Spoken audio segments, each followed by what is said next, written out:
गट्टू ने बनाया sand castle vertical bar, sand castle competition. सुबह से ही गट्टू और चिंकी बहुत एक्साइटेड थे। आज स्कूल का लास्ट डे था और इसके बाद दोनों की समर वेकेशन शुरू होने वाली थी। वैसे तो उन दोनों का मन आज से ही खेल कूद में लगा हुआ था और स्कूल जाने का तो बिल्कुल भी नहीं था, पर मम्मी ने दोनों को समझाया कि उन्हें आज तो स्कूल जाना ही पड़ेगा, क्योंकि आज उन्हें समर वेकेशन का होमवर्क मिलेगा जिसे वो बिल्कुल भी मिस नहीं कर सकते। चलो गट्टू, जल्दी से रेडी हो जाते हैं क्योंकि स्कूल की बस आने वाली होगी। हाँ चिंकी, आज का दिन जल्दी से बीत जाए और हम लोग जल्दी से स्कूल जाकर वापस आ जाए। मुझसे तो अपनी एक्साइटमेंट कंट्रोल ही नहीं हो रही। हाँ सच में, कितना मजा आएगा ना। कल से हम दोनों मिलकर दिन भर खेल कूद करेंगे, मम्मी के बनाए हुए टेस्टी टेस्टी स्नैक्स खाएंगे और शाम को साइकिल चलाते हुए आइसक्रीम खाने भी जाएंगे। और क्या, सच में बहुत मजा आएगा। चलो चलो जल्दी से स्कूल के लिए तैयार हो जाते हैं। दोनों फटाफट तैयार होते हैं और पीछे से मम्मी की आवाज आती है, गट्टू चिंकी, आओ आकर अपना नाश्ता कर लो, स्कूल की बस आती ही होगी। दोनों जल्दी से मम्मी के पास जाते हैं और नाश्ता करते हैं। मम्मी ने दोनों के फेवरेट सैंडविच बनाए थे। वाह मम्मी, मजा आ गया। सच में बहुत ही टेस्टी बना है सैंडविच। हाँ मम्मी, गट्टू सही कह रहा है, सैंडविच सच में बहुत ही ज्यादा टेस्टी बना है। हमें लंच में भी यही दे देना, हम स्कूल जाकर अपने दोस्तों को खिलाएंगे, उन्हें भी ये सैंडविच बहुत अच्छा लगेगा। मम्मी दोनों की बातें सुनकर मुस्कुरा देती है और कहती है कि उसने लंच में खूब सारे सैंडविचेस रख दिए हैं। गट्टू और चिंकी नाश्ता करके स्कूल बस के आने का वेट करने लगते हैं। थोड़ी ही देर में उन्हें अपनी स्कूल की बस आते हुए दिखाई देती है। दोनों बस में बैठकर चले जाते हैं। स्कूल पहुंचकर उन दोनों को पता चलता है कि सब बच्चे उन दोनों की तरह ही एक्साइटेड थे। सब बच्चे साथ में बैठकर बातें करने लगते हैं कि वो अपनी छुट्टियां कैसे मनाने वाले हैं। मैं तो छुट्टियों में अपने मामा के घर जाऊंगा और बहुत मजे करूंगा। मैं तो घर पे ही रहूंगा, पर दिन भर अपने दोस्तों के साथ खेलूंगा और टीवी देखूंगा। मैं तो रोज शाम को साइकिल चलाने जाऊंगा और दिन भर मम्मी के हाथ का टेस्टी टेस्टी खाना खाऊंगा। फिर तो जब तुम स्कूल खुलने पर वापस आओगे तो गट्टू से मोटू गट्टू बन जाओगे। सब बच्चे बनने की बात पर एक साथ हंस देते हैं।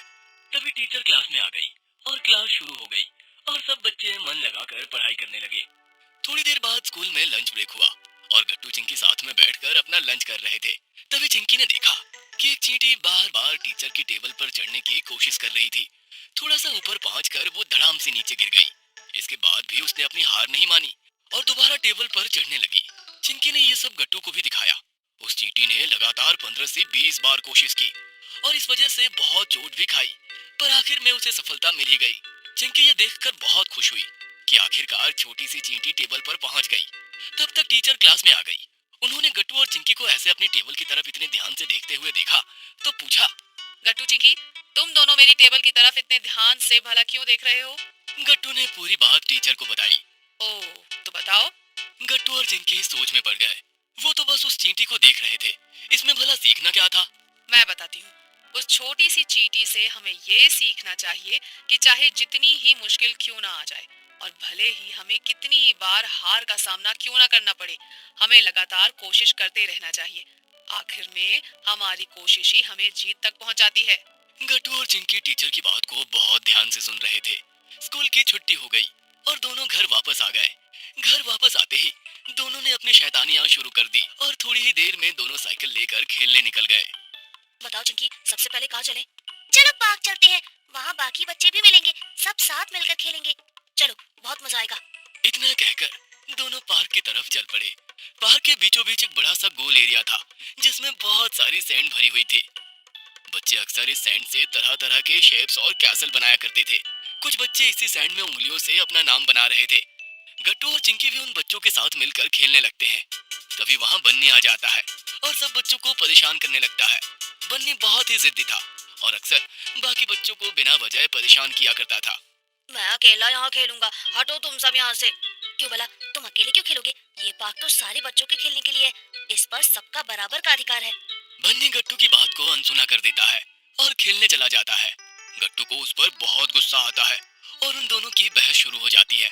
आखिर में बन्नी गट्टू से कहता है, देखो गट्टू, अगर तुम चाहते हो कि मैं सब बच्चों को यहाँ खेलने दूँ, तो तुम्हें मुझे सैंड कैसल कंपटीशन में हराना होगा। जिसका सैंड कैसल ज्यादा सुंदर होगा वही जीतेगा। सारे बच्चे गट्टू की तरफ बड़ी उम्मीद से देखने लगते हैं और गट्टू कुछ सोच में पड़ जाता है। क्या हुआ गट्टू, डर गए क्या? अगर डर गए हो तो जाओ यहाँ से और मुझे खेलने दो। ठीक है, मैं तैयार हूँ। गट्टू, क्या तुम सच में ऐसा करना चाहते हो? मुझे तो बहुत डर लग रहा है। डरो मत चिंकी, हमें हमेशा बहादुर बनकर रहना चाहिए। हम बिना लड़े ही कैसे हार मान लें। चलो साथ मिलकर इस शरारती बनी को हराते हैं और सबक सिखाते हैं। गट्टू की दी हुई हिम्मत के साथ चिंकी भी उसके साथ सैंड कैसल बनाने में लग गई। दोनों बहुत मन लगाकर अपना सैंड कैसल बना रहे थे और उनका सैंड कैसल दिखने में बहुत ही प्यारा लग रहा था। वहीं दूसरी तरफ बन्नी का सैंड कैसल कुछ खास नहीं लग रहा था। उसने जब देखा कि गट्टू और चिंकी का सैंड कैसल इतना सुंदर बन रहा है तो उसे एक शैतानी करने की सूझी। उसने गट्टू को जानबूझ के गिराने की कोशिश की और गट्टू का पैर स्लिप होकर गलती से अपने सैंड कैसल पर ही धड़ाम से गिर पड़ा और उनका सैंड कैसल एकदम चकनाचूर हो गया। अरे अरे गट्टू, माफ कर देना मुझे, गलती से मेरा पैर फिसल गया और तुम्हें धक्का लग गया। गट्टू को पता था कि ये सब बन्नी ने जानबूझ के किया था, लेकिन उसने उससे कुछ भी नहीं कहा क्योंकि वो झगड़ा नहीं करना चाहता था। गट्टू और चिंकी का इतनी मेहनत से बनाया हुआ सैंड कैसल एकदम बर्बाद हो गया था। चिंकी की आंखों में आंसू आ गए और वो रोने लगी। रो मत चिंकी, अभी भी हम इसे ठीक कर सकते हैं, हमारे पास अभी समय बचा है। नहीं गट्टू, अब ये पहले जैसा नहीं होगा, ये बिल्कुल टूट चुका है। कैसी बातें कर रही हो चिंकी, ऐसा बिल्कुल मत सोचो। याद नहीं है सुबह टीचर ने हमें क्या समझाया था? चिंकी बहुत ध्यान से गट्टू की बात सुनने लगी।